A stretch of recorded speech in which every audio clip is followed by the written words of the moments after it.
स्वागत है दोस्तों आपका एक बार फिर से हमारी channel Indus report and analysis में। तो खबर आप सुन चुके होंगे कि इंडिया ने हाल ही में जोरावर लाइट बैटल टैंक का शोकेस किया जो हाई ऑल्टीट्यूड वॉरफेयर के लिए डिजाइन की गई है। ये जो टैंक है ये DRDO और लार्सन एंड टूब्रो लिमिटेड के द्वारा मिलकर डेवलप किया गया है। जोरावर को खास तौर पर इंडियन आर्मी के ईस्टर्न लद्दाख सेक्टर के लिए तैयार किया गया है, जहां चाइनीज डिप्लॉयमेंट्स को लाइन ऑफ एक्चुअल कंट्रोल यानी कि LAC पर एड्रेस किया जा सकता है। और इसी के साथ ही इंडिया का पहला इंडिजिनियसली डिजाइन और डेवलप किया गया लाइट टैंक है जो हाई ऑल्टीट्यूड्स पर चाइना का मुकाबला करने के लिए बनाया गया है। मोबिलिटी और फायर पावर एक्यूरेसी दोनों में ये जो टैंक है ना, ये लद्दाख बॉर्डर पर तैनात चाइनीज टाइप 15 टैंक से बेहतर माना जा रहा है। अब देखिए ना, जोरावर का मतलब ही है मजबूत और शक्तिशाली, जो इस टैंक की ताकत और मजबूती को दिखाता है। ये आप जानते हैं ना कि जून 2020 में गलवान में लाइन ऑफ एक्चुअल कंट्रोल पर इंडिया और चाइना के बीच क्लैशेस हुए, जिसे गलवान क्लैश के नाम से भी जाना जाता है। और उसमें 20 इंडियन सोल्जर्स और कम से कम 4 चीनी सोल्जर्स शहीद हो गए। इस घटना ने दोनों देशों के रिश्ते को काफी खराब कर दिया। अब इस दौरान हुआ ये कि इंडियन आर्मी को टैंक्स के तेजी डिप्लॉयमेंट्स में काफी मुश्किलें आई। जो टैंक्स उनके पास थी ना, वो बहुत भारी थी, यानी कि उनका वेट काफी ज्यादा था, जिससे उन्हें फ्रंट लाइन पर एयरलिफ्ट करना मुश्किल हो गया था। इन्हीं मुश्किलों से निपटने के लिए इंडियन आर्मी को एक ऐसे टैंक की जरूरत थी जो 25 टन से ज्यादा भारी ना हो, जिसे आसानी से लद्दाख के आगे के पोजीशंस पर एयरलिफ्ट किया जा सके। इसलिए मार्च 2022 में इंडियन गवर्नमेंट ने क्या किया, उन्होंने प्रोजेक्ट जोरावर को मंजूरी दे दी, यानी कि अप्रूव कर दिया ये प्रोजेक्ट। अब देखिए, इंडो चाइना स्टैंड ऑफ इन गलवान से मिलने वाले सबक को ध्यान में रखते हुए इस टैंक का नाम जोरावर रखा गया।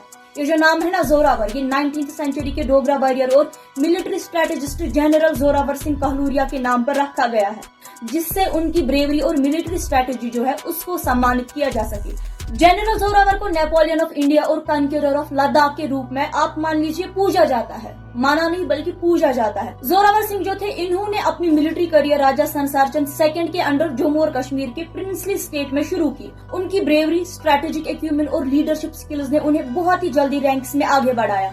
जोरावर सिंह अपने बोल्ड एक्सपीडिशंस के लिए मशहूर है, जो उन्होंने लद्दाख में किए, जो तब तिब्बतियन एम्पायर का हिस्सा था। बात है 1834 की, जब उन्होंने महाराजा गुलाब सिंह के लिए लद्दाख को जीतने के लिए एक कैंपेन लीड किया। उसके बाद ही कई सालों में उन्होंने रीजन में कई कैंपेन्स चलाए और जरूरी टाउन्स और किले सक्सेसफुली कैप्चर किए। As a general of Jammu, Zorawar Singh ने अप्रैल 1834 से ट्रांस हिमालयन कैंपेन शुरू किए, जिसमें उनके पास 5000 सैनिक थे। 8 सालों के अंदर उन्होंने लद्दाख, गिलगित बल्तिस्तान और वेस्टर्न तिब्बत को जीत लिया।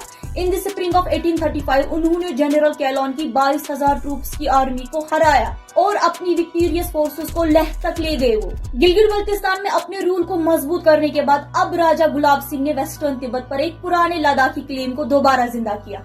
मई 1841 में क्या हुआ, उन्होंने जनरल जोरावर सिंह को 5000 सैनिकों के साथ तिब्बत के हाईलैंड्स में भेजा। डोगराज, लद्दाखीज और बल्तीज की मिक्सड आर्मी को लीड करते हुए जोरावर ने दुनिया के छत पर धमाल मचा दिया।